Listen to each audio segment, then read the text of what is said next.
வணக்கம் நண்பர்களே, நம்ம வந்து இந்த பதிவில் எதை பற்றி பார்க்க போகிறோம்னா, நம்மளோட பொலிரோ பீஸ்ட் இருக்குது பார்த்தீங்களா, அதுக்கு வந்து கிளச் பிளேட் ஃபுல்லாக போயிருந்துச்சு. அதை செட்டை ஃபுல்லாக கம்ப்ளீட்டாக மாற்ற போகிறோம். அந்த வீடியோ தான் இது.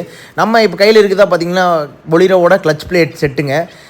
இந்த கிளச் பிளேட் தான் பார்த்தீங்கன்னா உள்ளே வந்து போயிடுச்சு. அதனால் என்னோடய வண்டி வந்து நம்ம வீட்டிலேயே வச்சு அதை சரி பண்ண போகிறோம். ஆனால் நான் பண்ண போகிறோன்னு கேட்டிங்கன்னா கண்டிப்பாக இல்லை. நம்ம மெக்கானிக் என்ன பாருங்கள் வந்துட்டார். அவர் வச்சு தான் பார்த்தீங்கன்னா கிளச் பிளேட் மாற்றி கொடுக்க சொல்லியிருந்தேன். அவரும் வந்து பார்த்தீங்கன்னா வேலையை ஆரம்பிச்சிட்டாரு.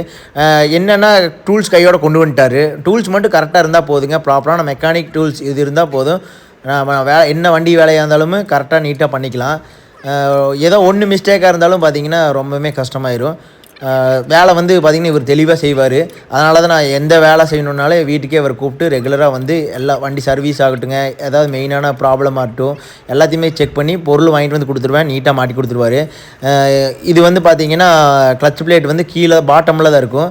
அந்த கீர் பாக்ஸை வந்து ஃபுல்லாக அப்படியே கழட்டி தனியாக கீழே வச்சுட்டு இந்த ரைட் சைடில் வந்து மேலே தூக்கி இருக்கும். அதுதான் பார்த்திங்கன்னா கழட்டி எடுக்கிறாரு.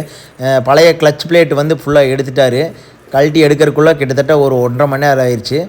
பாருங்கள், பழசுக்கு புதுசுக்கு கம்பேர் பண்ணது எவ்வளோ இருக்கும். மேல் செட்டு ஃபுல்லாமே பார்த்திங்கன்னா தேஞ்சிருச்சு. அந்த பக்கம் தான் கொஞ்சம் ஏதோ ஒரு 30% இருந்துச்சு அப்படின்னு சொன்னார். அப்புறம் அந்த ரப் பண்ணி பார்த்துற அந்த சில்வர் பிளேட் மாதிரி இருக்குது பார்த்திங்களா, இப்போ ரப் பண்ணுறது, அது வந்து பார்த்திங்கன்னா அந்த ட்ரேஸே இல்லாமல் நல்லா ஷைன் ஆகிடுச்சு. அந்தளவுக்கு தேஞ்சிருச்சுங்க. உங்களுக்கு வந்து எங்கேயாவது போய் சடனாக வந்து வண்டி நின்றும், அதுக்கப்புறம் வண்டி மூவ் பண்ணவே முடியாது. அப்போ நம்ம அங்கேருந்து நம்ம டோ பண்ணிட்டு வரணும், இல்லை அங்கேயே செட் மாற்றி ஆகணும் அப்படிங்கிற மாதிரி சொல்லியிருந்தார்.